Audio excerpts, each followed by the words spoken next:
In this video, I'll show you how to clear your chat history in ChatGPT quickly and safely.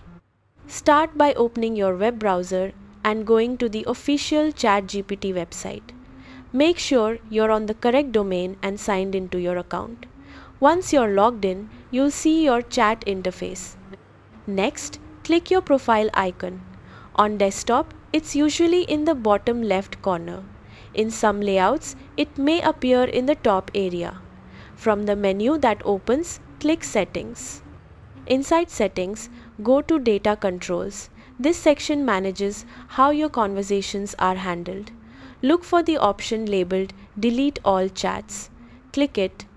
You'll see a confirmation prompt because this action permanently removes all conversations from your account across devices.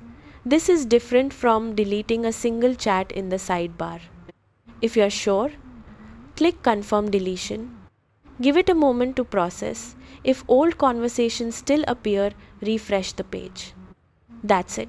Go to Profile, open Settings, head to Data Controls, select Delete All Chats and confirm. This gives you a clean slate anytime you need one.